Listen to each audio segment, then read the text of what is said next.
Hey, what up, y'all? What up, y'all? This is Rogan Reporter, LCDAONE, baby. LCDAONE to be exact, that is, a.k.a. Illmatic124. Yeah, not the motherfucking gang numbers, man. But my actual jersey number I wore when I was in high school. And my warm-up jerseys on the back of my motherfucking chair at the crib. And what's up to my LC Nation, my LC gang, and my LC crew? Hey, what's going on out there in the land where y'all even did? But hey, man, I know y'all see the title of the video, man. This is my reaction to Vanessa Bryant's Hall of Fame induction speech for her husband, Kobe Bryant, man. My constituent, one of the cats that I could say that came from my class was probably the greatest, man. You know, the things that he accomplished in in a lengthy career. Mind you, Kobe Bryant played, what, I think 21 years in the NBA. And, man, what a run he had, man. What a run Kobe had, man. Rest in peace to Kobe. Still can't believe it, man. Still shocked, you know, that Kobe Bryant is not here, no longer with us, man. And alongside him being inducted was one of his other constituents, Kevin Garnett and Tim Duncan, okay? It's unparalleled and unmatched, I think, in my opinion, what my class did in '96. They played hard, man. I wish I could have joined them, but you know, everything happens for a reason, man. Everything happens for a reason, and you know, it was their time. It was their calling to be there to represent my class, the '96 class, which I think was still the greatest class of all time. Okay? Now I'm gonna let this train pass. Hold on. Now, I listened to the speech, and Vanessa touched on a lot of things.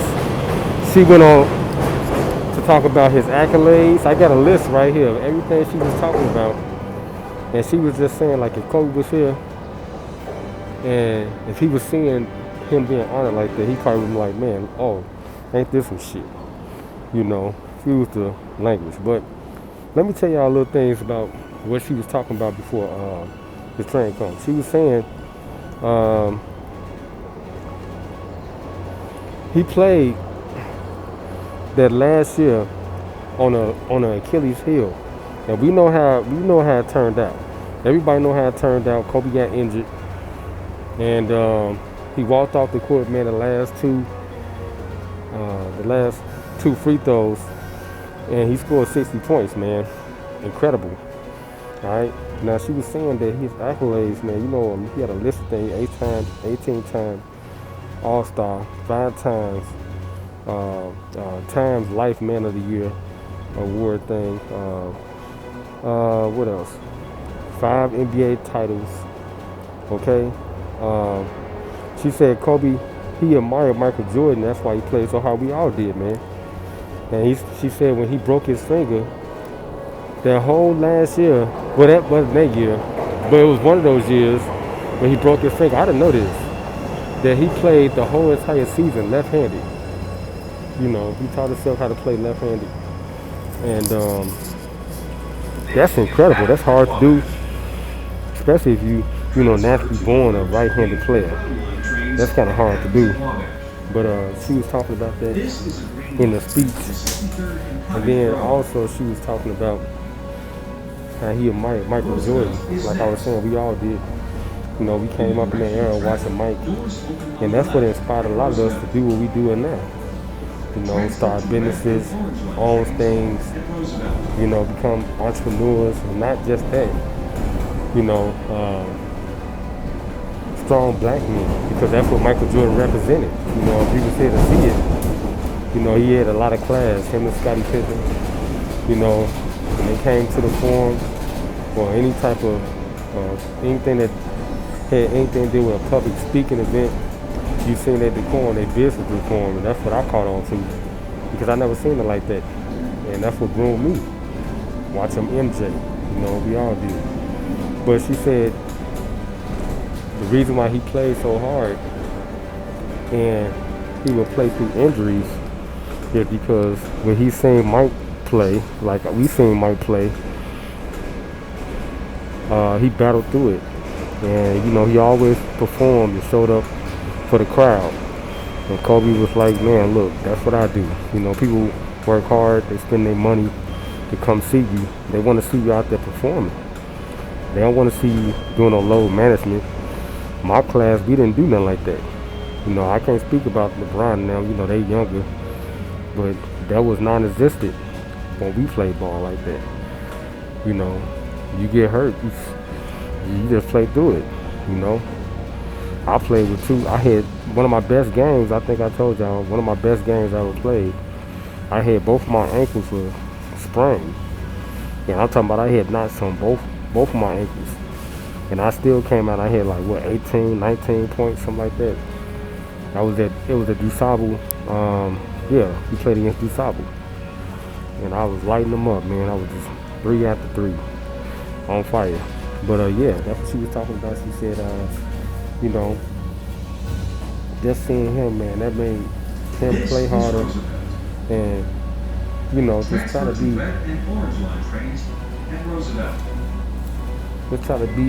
excellent and great, because that's what Mike did, man. He always tried to be number one, you know. But that was a real touching speech, you know, and I want to see what Mike said, because he was the one that's supposed to been the person that announced him as to, you know, being inducted. And I'm pretty sure Mike said something else, so I'm gonna look at that video. But it was a good speech. Well-deserved honor for Kobe Bryant, man. I wish the brother was still here. And like I was saying, I just want my group to stand out and own something. Like, you know, he owned a lot of things. I'm talking about like own the NBA franchise. Out of one of them cats, I think Ray Allen is doing that now. Ray Allen is moving with a real big group right now to try to bring back the Seattle Supersonics. Y'all know they the Oklahoma Thunder now, so Ray Allen is trying to bring that back and trying to own that franchise and start a franchise. Well, we start that franchise back in Seattle, and you know, he'll be the owner, so that'll be the second black owner that we'll have in the NBA, and that'll be the first owner from my group, the 96 class, and that, I think, is, you know, it's well deserved. I just didn't want my class to go out like that. I'm pretty sure KG, you know, he probably thinking about doing something like that too, because he was the highest paid player in NBA history. He was number 1 and Kobe Bryant was number 2. They both made about, what, $230+ million just playing basketball. We ain't talking about the endorsements and all that stuff. But I would love to see it, man. I would love to see that. And if that in fact does happen, by being a young, you know, a young management or investment group, I'll invest my money in it, you know, because I'm investing all my money in my own company right now. But I would do that. I really would. I would take up some shares in whatever franchise my group owns. I mean, Michael Jordan, he's doing this thing, you know, that's our peer. But I'm saying that's what I would do. I would invest in, you know, anything that my group is doing, you know. Yeah. But I had to go ahead and make this video, man, because it's important y'all recognize and remember Kobe Bryant, man, because we ain't gonna let it be forgotten. And I still think, man, in my opinion, I still think he's alive. For real. But I'm finna get up out of here, man. This is Road Reporter, LCDAONE, baby. LCDAONE is after this on the caboose this time. Make sure y'all like, share, comment, subscribe. Turn notifications on button so I get more exclusives from wherever I'm at, man. Like I always say, Church and God, we're going to 5, 4, 3, 2, 1. Church, look at the screenshot. This is Sermon. We got it. Yeah. Hey, man. I'm just gonna keep it 100 with y'all, man. Y'all niggas out there, man. They're saying I ain't the OG, the original. Hey, man. He's a duplicate. He's a duplicate, nigga. Yeah, he's a duplicate, nigga. He's a duplicate. He's a dude, nigga. I'm original, motherfucking OG, nigga. Yeah, don't forget to get your custom t-shirts, you dig what I'm talking about, from LCDAONE. You see the custom prints all over the shirt, you dig what I'm talking about, we ain't playing no game. The custom sweater, you dig what I'm talking about, yeah. With the back end print on it, same. I got the t-shirts as well. You dig, unisex, long sleeve. You dig, now we got the full zip up, you dig what I'm talking about, stood up with the hood on it, stood up with the back print as well, you dig what I'm talking about, we ain't playing no game. And then I got the full zip up, custom with the pockets on it and stuff, you dig what I'm talking about, back print and sleeve and print, you dig what I'm talking about, prints everywhere. Then I got the yoga pants, you dig what I'm talking about, joggers, you dig what I'm talking about, for men. And I got the crop new t-shirts for the ladies, you dig what I'm talking about, look at that, she look comfortable with it. Then I got the sports bra, you dig what I'm talking about, get the sports bra, you dig what I'm talking about, the back print, you dig what I'm talking about, the back print, you dig what I'm talking about, we ain't playing no game. And then I got the yoga pants for the ladies, you dig what I'm talking about, biker booty shorts, you dig what I'm talking about, so that piece can round out, you dig what I'm talking about. Then I got the yoga leggings, you dig what I'm talking about, so when she jogging and everything. And I got the capris right there with the custom LC right between the thighs, you dig, and I got the custom socks, you dig what I'm talking about, you ain't gonna find no more socks like that nowhere on the planet. And then last but not least, I got the LCDAONE jersey, you dig what I'm talking about. Then I got the back print on there, look at that back print, look good. Then I got the Illmatic one, my street ball jersey with the 2-4 on it. And then I got the little sleeve pull-up bag right there for the ladies, you dig on drawstring bag. And then I got the real backpack, you know what I'm talking about, LCDAONE, look at the back, look at the front, you know, look at the top, you dig what I'm talking about. Everything is looking good, you dig what I'm talking about, in LCDAONE's neighborhood. And then I got the X-Star iPhone 10 case, you dig what I'm talking about. And then I got the iPhone 6 case, 7, 8, 9, just order what you want. And then I got the custom print, you dig what I'm talking about, LCDAONE, baby. And then I got the custom mug, when you want to get drunk and drink and stuff to my store. And then I got the snuggle pillow when you want to get snuggled with your lady, yeah.